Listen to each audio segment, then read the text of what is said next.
How do you motivate your kids? Oh, God, this is a good question. And a question that I think parents have been asking for millennia since children and parents existed. All right, so I'm going to give you some keys on how to do this, and hopefully it will be a fresh perspective and some things that you haven't heard before that will give you a little bit more energy and motivation yourself to create some motivation with your kids, all right? So first thing is, when we talk about motivation, what we're actually talking about is influence.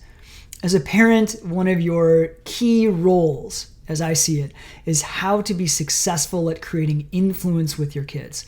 Now, I would say in different generations of parenting, influence was used with an iron fist. It was created with an iron fist, right? They would just do what I say and not what I do. Do as I tell you or you're going to get beat, or some of these kind of terrible ways that parents would try to create influence to make their kids do something. As parents, you had probably experienced some of this as children. I know I have in my own kind of unique way, but it was never that helpful. It may have gotten us to do something, but it left us with certain emotional scars around how we never wanted to be like our parents, right? At least some of you probably feel that way. All of our parents have strengths and weaknesses, right? But the name of the game is to create influence. So how do you create influence? It's not about getting your kid to be motivated per se. It's about using your influence to create them, to inspire them to do what they need to do and hopefully what they want to do. All right, so there are two categories that we're going to look at and how to create influence with your child and how to motivate them. The first category is structure. Your structure as a parent, if your children are under 18, and even if they're young adults, you still have an ability to create structure because they're probably dependent on you in some way, financially, logistically, coming home from college or living with you while they're finding a job, something like that. Use structure to create this influence. What I mean by this is that this is independent or distinct from the emotional side of the relationship. This is the professional side, you could say, of the parent-child relationship. Your job in this bucket of creating structure or boundaries or rules with them is to create consistent, intelligent, and attuned boundaries and structure for them. Those three qualities are imperative. And let me tell you what I mean by those. Consistent is pretty obvious, meaning you do the same thing each time they do something. Let's say they come home late. I use this example a lot, curfew, because it's simple. They come home late. Okay, we established when you come home late, you can't go out next weekend, right? Or maybe it's when you come home late, your curfew gets bumped up to 8 p.m. You got to be home by 8 p.m. on Friday and Saturday night. I know it's a bummer. Make it happen. Come home on time, or come home early, or don't go out at all, right? Well, I would have called you when my phone died. Charge your phone. I didn't have a charger. Bring a charger, right? This is where you try to remain emotionally independent and not entrenched. You're not trying to convince them. Ideally, you're dealing with your own frustration and irritation and impatience and everything else that comes up around your kids not performing the way that you would expect them to. You deal with that with your partner, with your friends, with your therapist, with your people. And then you come to that discussion relatively clean as you can, ready to communicate and also share what the structure and the boundaries are. So they're consistent, meaning if they do one thing that breaks the structure or the expectation that you have, you create the same kind of result, right? You take the car keys. You say you can't go out on a school night. You turn off the Wi-Fi. You remove social media from their phones. All these things are really appropriate things to do in the right kind of circumstance, right? You are creating structure. Now, here's the thing about structure, and I say this all the time. Structure is ultimately meant to do one thing: to inspire your kids to be more independent. Is it meant to create them safety? Yes. Is it meant to create self-care? Of course. It does many things. But if you can focus on how your structure inspires them to be more independent, and inspires doesn't mean necessarily like, I can't wait to do this. It might actually mean like, I'm so frustrated with you, I'm just going to do it. That's an inspiring comment to make that from a kid, because they're going to do that thing more consistently, which will create a higher success rate for them to be independent with themselves, right? All right, so the first quality we talked about in structure was creating consistent structure. The second quality, it should be intelligent. What I mean by that is that it makes sense, right? So for example, your structure should be very rigid in certain ways and relatively flexible in others. Meaning if circumstances change in their lives, let's say their friend group shifts and where at one point you were very concerned about who they were hanging out with, now you're actually pretty stoked about who they're hanging out with because you know them, you know the family. You might relax your expectations a little bit and allow the curfew in this example to be later than it would have been before. And they'll be like, well, you're so inconsistent. And you're like, no, I'm being flexible, actually, and I'm being intelligent. Well, you're not being intelligent. That's just dumb. That's just stupid. You're a bad parent. Well, you're not hearing those kinds of things.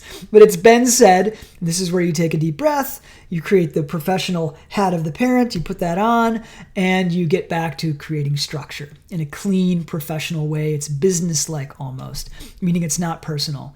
If they don't like the certain structure, that's fine. They can find another place to live if they want, go live with a family member. Maybe that's completely unrealistic. Then you're stuck. Then you can just say you're stuck with me. This is the way it's going to go. I want to hear what you think and what you feel, and this is the way it's going to be for now. Right? Okay, so your structure is intelligent, meaning it can be flexible, and it should be flexible in certain ways, and it should be rigid in others. Like there's some bottom lines, right? They are never allowed to drink and drive. They are never allowed to drive without a license, right? Unless maybe you're like at your ranch or something, you drive around dirt roads. Whatever it is, right? That might be a flexible point. But there are some bottom lines that are really clear that you should establish with them. And there might be other things that you say you might be willing to be flexible on depending on the situation, right? So your structure is intelligent, right? It makes sense. And if it doesn't make sense to them, explain it. If they want to hear why, explain it and make sure they're actually wanting and you're not explaining it because you just want them to understand and they're just like not listening and they couldn't care and they want to text their friends and go on Snapchat or whatever and you're like explaining to them because you want them to understand, but they don't want to understand. They just think it sucks and they're just looking for an opportunity to change your mind. So don't get into all that. All that to say, explain it to them one time, even if they don't want to hear it. And if they say, I don't understand, you can say, I explained this to you. Do you want to hear it again? Yeah, I do. No, I don't think you do. I can tell by talking to you, you don't really care about why this is the way it is, which is fine. And if you can kind of be authentic and sincere about wanting to know why, I might tell you, but I'm not a fan of wasting my time with you. All right, see you later. I'll be in my den. So your structure is consistent. It's also intelligent. And the third quality of your structure is that it's attuned. Meaning your structure is attuned to their emotional environment. What does that mean? Let's take an example. If they really struggle socially, your son or daughter or your young person has a struggle. They struggle to make connections. They struggle to maintain connections. It probably isn't a wise idea to limit their social interaction. However, you might find a way for that social interaction to get expressed, to get fed, so that their social world expands or continues to grow, but limiting other aspects of their life, meaning put some structure on other aspects of their lives that they're not performing with. Let's say they're not doing school or they're addicted to video games. Take the video game away, right? Limit their ability to go outside of the house when they should be studying. But you don't want to take away their phone necessarily, if their phone is what keeps them connected to those few precious relationships they might have. There are let's go back to intelligent. There may be other intelligent ways to allow them to stay connected to their friends with one of those simple flip phones where they can kind of T9 text. It's frustrating, but if they start performing more, then they can get a smartphone from you. But they can stay connected to their friends. That's an intelligent way, but it's attuned to what their struggles are, right?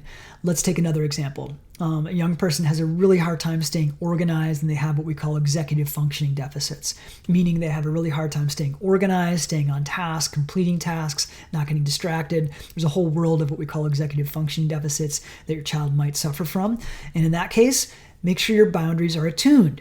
That in these kind of things, and there's plenty of information out there on what to do with how to support executive functioning deficits. Create a certain amount of time, get them tutors, organize for them, with them, create some leverage and structure that their things need to be organized before they can go out. Their homework has to be done before they go out. So you're creating an external structure that supports an internal structure of their mind, right? So meaning all of this to say, your structure for them is attuned to what their struggles are and what their strengths and weaknesses are. The structure is attuned to their strengths and weaknesses, okay? So that's our first bucket of how to create influence. You can do so much with structure and boundaries, right? And you can also be creative, but 3 of the main characteristics of a healthy, successful, influential structure is that it's consistent, intelligent, and attuned. The second bucket we'll talk about for a few more minutes is the emotional side of the influence, right? Of your relationship. So, for example, there's a lot that you can do with structure, but then there's a lot you can do when you just go on a walk with them, or you take them out to P.F. Chang's or something, and you sit down. It's like one of my only fast food restaurants I go to. It's delicious. Take them to P.F. Chang's, and I'll treat you to P.F. Chang's. Let's go talk. But let's both put our phones away for half an hour, and I just want to check in with you and see how you're doing.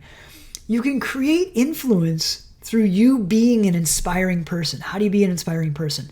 You're vulnerable, you're authentic, you're courageous, you are willing to be uncomfortable, right? You do things that are risky in healthy ways. You're selfless. You give of yourself to other people. Really reflect before you go into this kind of conversation with your child. Look at how you can become an inspiring person. I mean, just do a Google search or ask ChatGPT how you can become an inspiring person. You can create so much change and ultimately motivate your child through just being an inspiring person, and then creating moments where you can really connect. Because your relationship has an ability to create leverage inside of them, meaning your influence can shape the person that they become by you becoming those qualities. It's something I do when I'm coaching people on how to get a romantic relationship, which I don't do because I'm a celibate monk. But I've been in plenty of relationships before 8 years ago when I became a monk. And I know how to create anything in your life. So one of the things that you can do if you're looking for a romantic partner, but the same thing applies for creating a child that you want and the right kind of personality, is you become the romantic partner you want them to be. Meaning, you want your romantic partner or your child to be hardworking, then you be hardworking and be humble about it. You want them to be transparent, you be transparent. You want them to be vulnerable and share with you, you do that with your people and also with them in the most appropriate way, where they're not emotionally responsible for your well-being, right? So become the person you want them to be. One of the greatest pitfalls I see parents make is they expect their child to be a way that they are not. And oh my gosh, you want to create oppositionality within a young person? Just do that, right? I mean, it is infuriating for them. They don't even have words for it oftentimes. They haven't learned the role of being a hypocrite. But when their parents are so deeply insecure that these parents expect their kids to be how they're not, they expect them to be healthy and they're overweight or obese because they overeat junk food in the middle of the night or something, right? And they expect their kids to not do that. I mean, I see all the time how parents don't want their kids to use cannabis at all, and they're using it recreationally, not medicinally. They're using it recreationally and not sharing it with their kids. And they're like, well, I get to. I'm an adult, and you can't do that. I mean, you can hold that line, but you will not be very effective in it, you know? And for example, my dad did that. I was smoking weed all the time as a teenager. And then one day I found my dad's weed stash. and I got in trouble for it a lot. I was so pissed. And you can bet I took it and I smoked it, and I didn't tell him about it either. God, I mean, he's dead now. Love you, Dad. Love you. But man, he had some flaws, Come on. How is he going to create influence and tell me not to smoke weed if he did, And the same thing goes for you. So if you want your child to be a certain way, embody those qualities yourself. If you want them to be humble, be humble. If you want them to be open, right? And it's easy to delude ourselves to think we're open when we're not. The best way is to ask our partner or our best friends or people that are really going to be honest with us if we embody the same qualities that we want our child to embody, right? So look for yourself and be honest with yourself if you're really embodying, if you're living the qualities that you expect your child to embody. So that's one of the best, probably the best way, actually, not probably, the best way to create influence in your child through this relational aspect, not the structure, is to become who you want them to be, right? And then there's the practical side that I think is pretty simple. Make time to hang out with them and do what they want to do. Don't do what you want to do. I don't know. They probably want to go to the mall with their friends. They probably don't want to go to the mall with you, but maybe you agree to take them shopping. And then you swing by Starbucks for half an hour, get them jacked on caffeine and get them talking a little bit, right? And make them take the death grip off their phone and put it in your pocket for half an hour and have them share something about their life. Ask them interesting questions, open-ended questions that aren't about, that you can't answer with yes and no. That's what an open-ended question is. So what is, how is it? What do you, what do you like most about your life right now? What do you wish was different? How do you want to be, in a year? What do you want to have accomplished in a year? What kind of relationships do you want to have? What are the quality of relationships right now? I mean, you don't want to be their therapist, right? But you're curious about their inner world and their outer world. So just tell them that you're curious and you want to know. Now, here's the thing. Be comfortable if they don't tell you, right? And be quick to pivot. Meet them where they're at. Don't pry them open like a freaking oyster, right? Just be with them in terms of how they are and play the long game. Be patient. All this to say, make time in your schedule to spend quality time with them. And most of the time, meet them on their ground and whatever they like to do or wherever they like to be, right? And be open and be patient. It goes back to, do you want them to be open and patient? Then you be open and patient with them. All right, so let's summarize. How do you motivate your kid? Well, it's not about motivation, it's about influence, okay? And if you want to influence your kid to be more motivated, meaning to do what they need to do, there are two ways to do it, through structure and through your relationship or emotionally, right? Under structure, what are the three ways? Being consistent, yes. Intelligent and attuned. Good. All right. And then the other side is the emotional side of the relationship, through your relationship and talking about emotions, deepening and embodying who you want them to be. If you like the video, give a little thumbs up, give a little love and subscribe, and leave some comments if you'd like. I love doing these videos and I love being with you. All my best.